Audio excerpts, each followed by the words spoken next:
예, 안녕하십니까. 동백고 2학기 기말고사 시험 문제 분석을 하도록 하겠습니다. 중간고사 때는 동백고 2가 변형이 많이 안 돼가지고 시험이 전체적으로 난이도가 높지가 않아서 이번에는 난이도가 높을 것이라는 것이 예상이 됐습니다. 그래서 시험 범위도 굉장히 많았고요.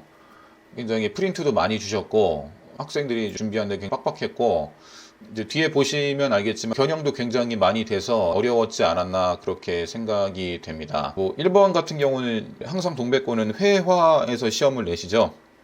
그래서 보기를 영어로 하셔서 난이도를 높이셨고 제목도 역시 보기가 영어입니다. 동백고 전통이죠. 1학년이나 2학년이나 다 마찬가지입니다. 그래서 빈칸하고 어휘 문제는 따 변형시키시는데 이제 요거 같은 경우에는 문장을 살짝 변형시키셨습니다. 그래서 if하고 unless가 이제 반대의 뜻이잖아요. 그래서 문장을 살짝 변형시키신 다음에 여기에 들어갈 말을 다르게 는 그런 문제가 나왔고요. 예, 이런 것도 역시 어휘를 전부 다 변형시키셨고요. 어휘 문제인데 전부 다 이제 변형을 시키셨죠. 여기 같은 경우도 원래는 이제 does라는 단어가 있었는데 therefore, 그러니까 같은 뜻인데 다른 단어로 바꾸셨고요. 변형이 안 된 게 거의 없다고 보시면 됩니다. 역시 영어니까 레벨 3 정도 되겠고요. 그러니까 주로 동백고는 레벨 3하고 4 쪽이 많이 나옵니다. 그러니까 레벨 3, 4, 5는 이게 변형 쪽이기 때문에 평소 어휘 실력, 그 다음에 논리 실력을 키우지 않으면은 절대로 맞출 수가 없습니다. 동백고는 이번에 어법까지도 전부 다 변형을 하셨어요. 단어도 변형하셨고 객관식에서 변형하실 수 있는 것은 변형을 하시지 않았나 그렇게 생각이 됩니다.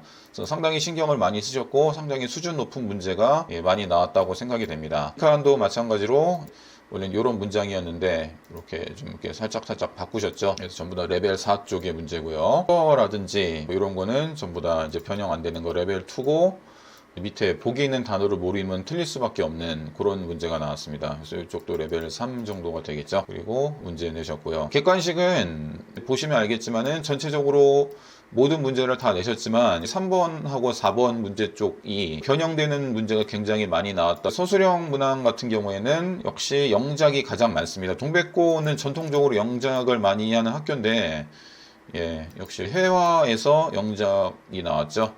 변형이 없이 나왔고요. 어법에 맞게 보기에 있는 단어를 변형하는데 여기에 있는 거를 변형해야 되기 때문에 어휘 실력도 같이 있어야 되는 겁니다. 동백고 2 같은 경우는 워낙 영작이 많이 출제가 되기 때문에 저희가 100문장 정도 미리 암기를 시킵니다. 6문장 정도가 나왔더라고요. 문장 정도 외웠는데 6개 정도가 나왔더라고요. 논술형 3번 같은 경우에도요. 어법을 틀리는 거를 고치는 겁니다. 이제 단어의 형태를 다양하게 알 수 있어야 됩니다. 같은 단어더라도 이게 형용사형이 뭔지, 명사형이 뭔지, 동사형이 뭔지를 알아야지 이게 변화를 시켜야 되는지 알 수 있는 실력이 필요한 게 논술형 문항 3번입니다. 어법 틀린 거 고치는 거 레벨 8이 되는 거겠죠. 영작이 계속 나왔고요. 논술형 4번 같은 경우에도 여기 들어가는 단어를 주어진 철자로 쓰는 겁니다. 그러니까 핵심어 쓰는 거죠. 그래서 요거 같은 경우는 빈칸 쓰는 겁니다. 그 다음에 역시 영작이죠. 준비한 거에서 다 출제가 됐고요. 그러니까 쭉 보시면 알겠지만 동백고는 영작 준비를 하지 않고는 절대로 높은 점수를 받을 수가 없습니다. 그러니까 주로 이제 5번 같은 경우도 역시 영작이었고 어법상 틀리는 거 고치는 거.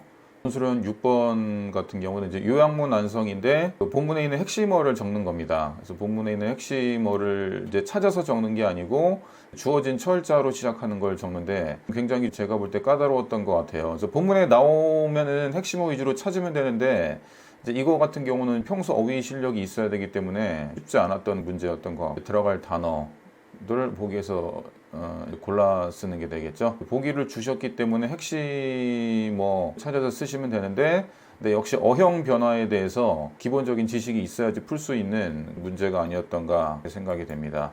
그래서 동백고 이제 서술형 쭉 보시면은 어법 틀린 거 고치기, 영작, 요약문 완성, 빈칸 요 정도가 나오는데 특히 이제 영작이 가장 배점이 높습니다.